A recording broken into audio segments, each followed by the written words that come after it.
It was gone, and I felt lighter in my body.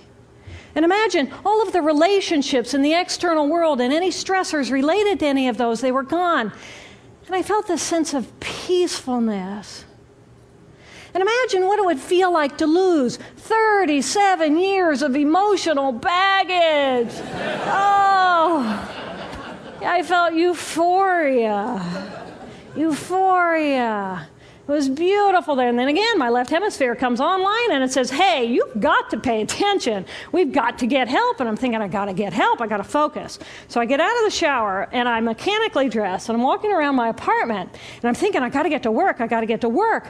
Can I drive? Can I drive? And in that moment, my right arm went totally paralyzed by my side. Then I realized, oh my gosh, I'm having a stroke. I'm having a stroke. And then the next thing my brain says to me is, wow, this is so cool. This is so cool. How many brain scientists have the opportunity to study their own brain from the inside out? And then it crosses my mind, but I'm a very busy woman. I don't have time for a stroke. It's like, okay, I can't stop the stroke from happening, so I'll do this for a week or two, and then I'll get back to my routine. Okay, so I got to call help. I got to call work. I couldn't remember the number at work. So I remembered in my office I had a business card with my number on it. So I go into my business room, and I pull out a 3-inch stack of business cards. And I'm looking at the card on top. And even though I could see clearly in my mind's eye what my business card looked like, I couldn't tell if this was my card or not, because all I could see were pixels. And the pixels of the words blended with the pixels of the background and the pixels of the symbols, and I just couldn't tell. And then I would wait for what I call a wave of clarity. And in that moment, I would be able to reattach to normal reality. And I could tell, that's not the card, that's not the card, that's not the card. It took me 45 minutes to get 1 inch down inside of that stack of cards. In the meantime, for 45 minutes, the hemorrhage is getting bigger in my left hemisphere. I do not understand numbers. I do not understand a telephone, but it's the only plan I have. So I take the phone pad and I put it right here. I take the business card, I put it right here, and I'm matching the shape of the squiggles on the card to the shape of the squiggles on the phone pad. But then I would drift back out into La La Land and not remember if when I come back if I'd already dialed those numbers. So I had to wield my paralyzed arm like a stump and cover the numbers as I went along and push them so that as I would come back to normal reality, I'd be able to tell, yes, I've already dialed that number. Eventually, the whole number gets dialed, and I'm listening to the phone, and my colleague picks up the phone, and he says to me, and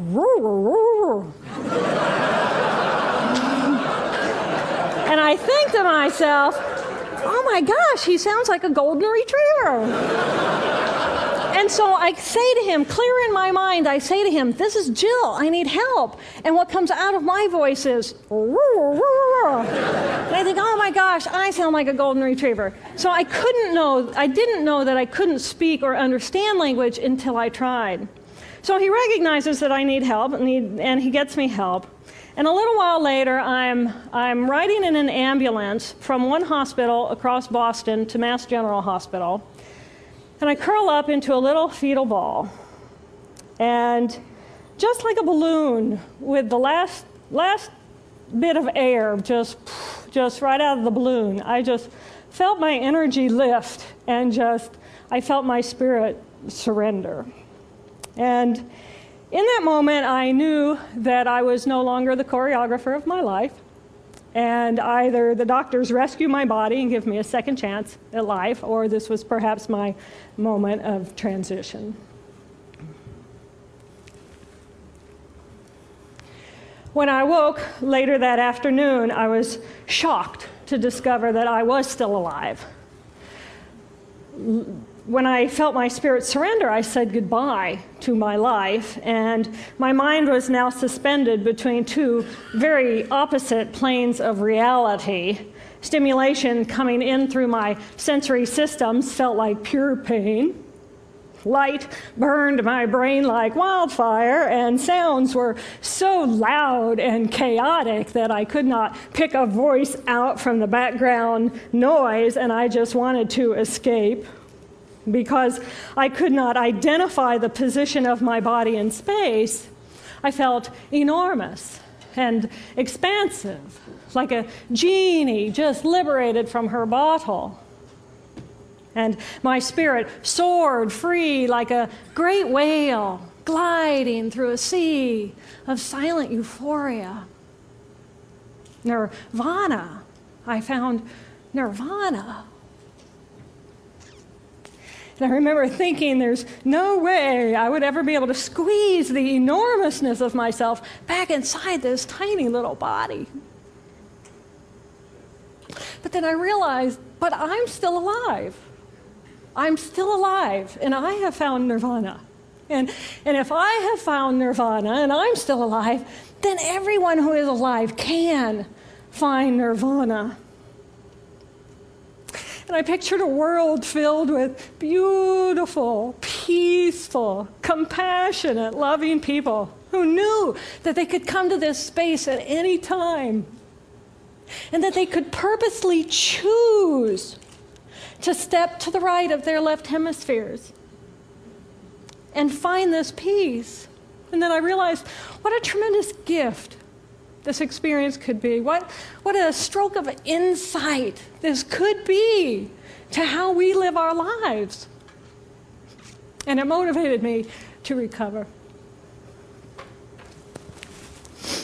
2.5 weeks after the hemorrhage, the surgeons went in and they removed a blood clot the size of a golf ball that was pushing on my language centers. Here I am with my mama, who's a true angel in my life. It took me 8 years to completely recover. So, who are we? We are the life force power of the universe with manual dexterity and 2 cognitive minds. And we have the power to choose moment by moment who and how we want to be in the world. Right here, right now, I can step into the consciousness of my right hemisphere where we are. I am the life force power of the universe. I am the life force power of the 50 trillion beautiful molecular geniuses that make up my form, at one with all that is. Or I can choose to step into the consciousness of my left hemisphere, where I become a single individual, a solid, separate from the flow, separate from you. I am Dr. Jill Bolte Taylor, intellectual, neuroanatomist. These are the we inside of me. Which would you choose? Which do you choose? And when?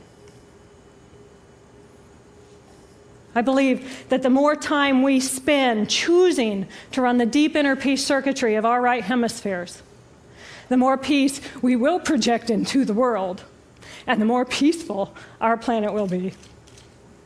And I thought that was an idea worth spreading. Thank you.